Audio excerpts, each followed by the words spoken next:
राजकुमारी का स्वयंवर चल रहा था।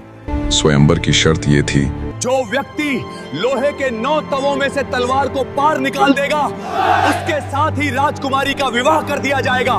किसी राजकुमार की तलवार एक तो किसी की बड़ी ही मुश्किल से 2 या 3 लोहे के तवों को ही पार कर पाई थी। तो पहले से ही उधेड़बुन में मर्दाने वेश में चल रही निहालदे को जब तक कुछ समझ आता तब तक तो उसके हाथ में तलवार थमा दी गई थी। निहालदे ने बिना कुछ सोचे समझे तलवार ली और मन में अपने पति सुल्तान को याद करते हुए पूरी ताकत से उन लोहे के तवों के बीचों बीच प्रहार किया। उसकी तलवार की गति इतनी तेज और वार इतना प्रचंड था कि तलवार 9 के 9 तवों को भेदती हुई जमीन में जा घुसी। पूरी भीड़ तालियों की गड़गड़ाहट से निहालदे के इस वार की प्रशंसा कर रही थी। राजकुमारी ने भी खुशी खुशी निहालदे के गले में वरमाला डाल दी, क्योंकि ताकत के साथ साथ निहालदे रंग रूप से भी बहुत सुंदर थी। घर जमाई के रूप में निहालदे को राजकुमारी के साथ उसके महल में ठहरा दिया जाता है।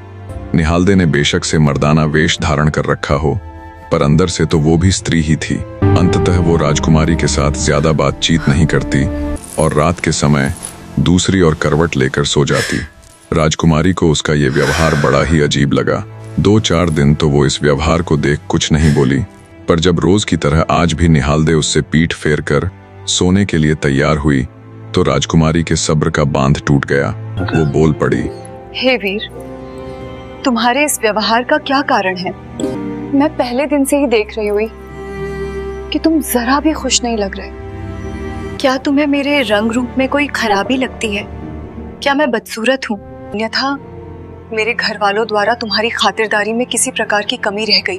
तब निहालदे बोली, ना तो तुम्हारे रंग रूप में कोई खराबी है, ना ही तुम बदसूरत हो, और ना ही तुम्हारे घर वालों ने मेरी खातिरदारी में किसी प्रकार की कमी छोड़ी है। तो फिर बात क्या है? तुम्हारे इस व्यवहार का क्या कारण है?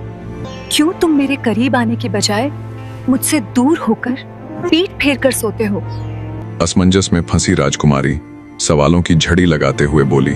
तब राजकुमारी को उत्तर देते हुए निहालदे बोल पड़ी, तुम्हारे करीब ना आने और तुमसे पीठ फेर कर सोने का कारण है, मैं भी तुम्हारे जैसी ही हूँ बहन।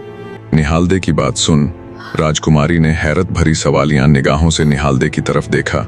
तब निहालदे ने शुरू से लेकर आखिर तक पूरी आप बीती राजकुमारी के सामने बयां कर दी कि कैसे वो अपने पति के साथ अपनी ससुराल जा रही थी और कैसे रास्ते में पड़ने वाले जंगल में ठहरने पर रात के समय एक सांप के काटने से उसकी मृत्यु हो गई, और महादेव जी और पार्वती वाले किस्से से लेकर पंसारी की दुकान के बाहर बंधे उस मींढे और उसके इशारों तक की पूरी बात कह सुनाई और बोली, बहन अब वही हम दोनों के पति हैं। बस कैसे भी करके हम उसे उस जादूगरनी के चंगुल से छुड़ा लाएं। निहालदे की पूरी बात सुन राजकुमारी को बड़ा आश्चर्य हुआ, पर अब वो कर भी क्या सकती थी। फिर कुछ सोचती हुई वो निहालदे से बोली, लेकिन बहन, पहले तुम ये मर्दाना वेश त्याग अपने असली रूप में आ जाओ। राजकुमारी के कहने पर निहालदे अपना मर्दाना वेश त्याग कर अपने असली स्वरूप में आ जाती है। निहालदे का वो रूप देख राजकुमारी को थोड़ी सी हैरानी हुई। फिर वो निहालदे के आगे अपनी योजना बताना प्रारंभ करती है। बहन, अगर यही बात है तो मेरे पास एक तरकीब है जिससे हम तुम्हारे अर्थात हमारे पति को उस दुष्ट जादूगरनी के चंगुल से छुड़ा सकते हैं। राजकुमारी की बात सुन निहालदे का मुरझाया चेहरा खिल उठता है। बेसब्री से वो राजकुमारी से कहती है, बताइए राजकुमारी जी, वो क्या योजना है जिससे सुल्तान को फिर से उसके वास्तविक रूप में लाया जा सकता है? दरअसल वो राजकुमारी भी एक जादूगरनी थी। उसने भी इंसान को जानवर और जानवर से वापस इंसान में बदलने की विद्या सीखी हुई थी। सुनो बहन, मैं भी वो तंत्र विद्या जानती हूँ जिससे मनुष्य को प्राणी में बदला जाता है और फिर कैसे उसे उसके वास्तविक रूप में लाया जाता है।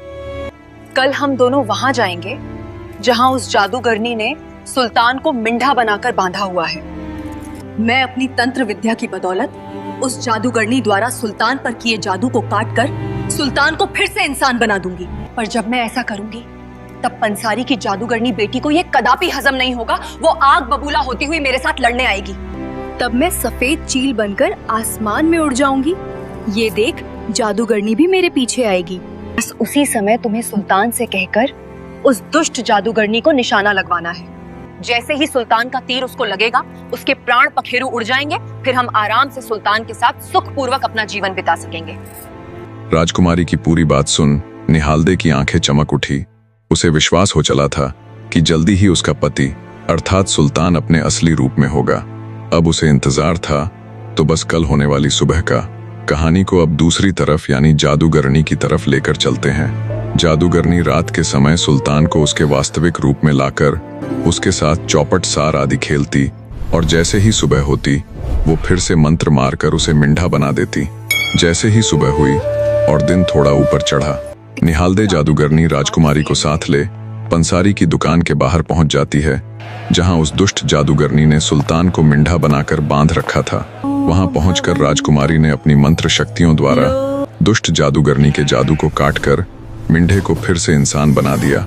जब दुष्ट जादूगरनी ने ये देखा तो ये उसे बिल्कुल बर्दाश्त ना हुआ, और होता भी कैसे, उसका मनपसंद खिलौना जो उससे छीना जा रहा था।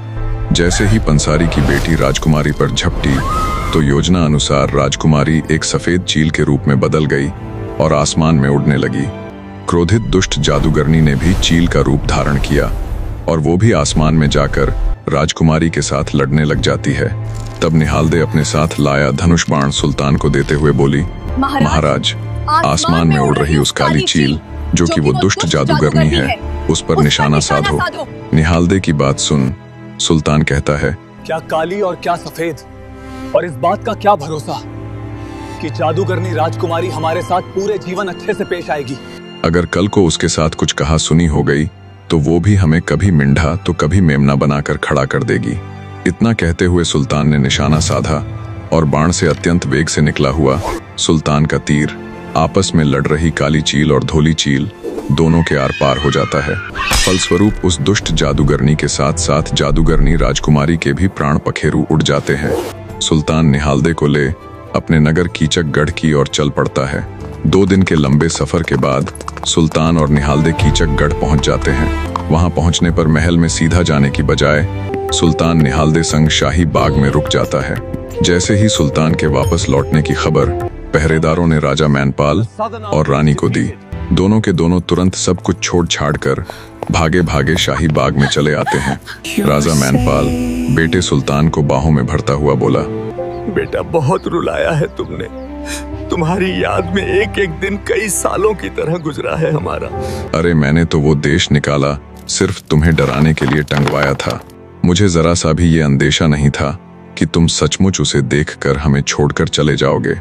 ऐसा कोई दिन नहीं गया जब मुझे अपने किए पर पछतावा ना हुआ हो या तुम्हारी माँ ने मुझे दोषी ठहराते हुए धिक्कारा ना हो। राजा रानी दोनों बारी बारी से अपने बेटे को गले लगाते हैं।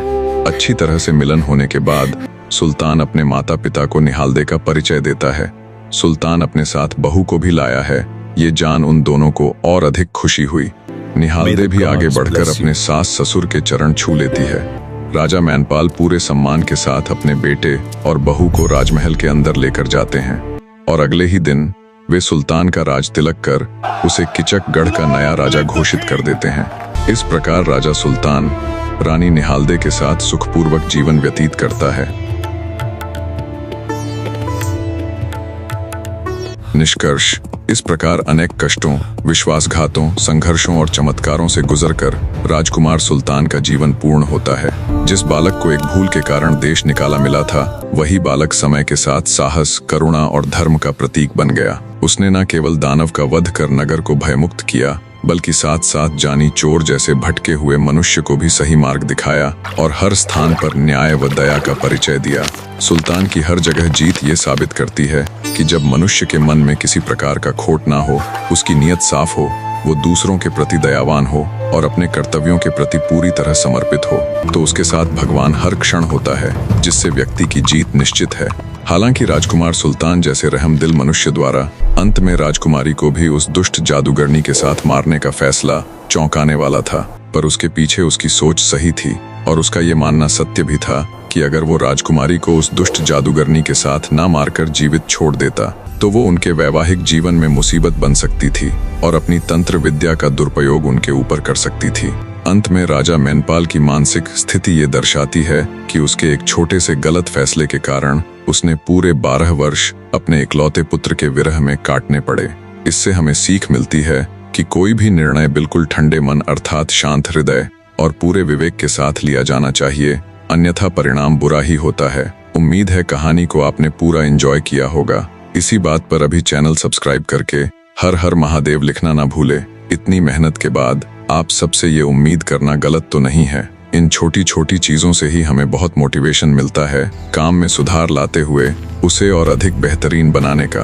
अंतिम सत्य, कष्ट मनुष्य को तोड़ने नहीं बल्कि गढ़ने आते हैं।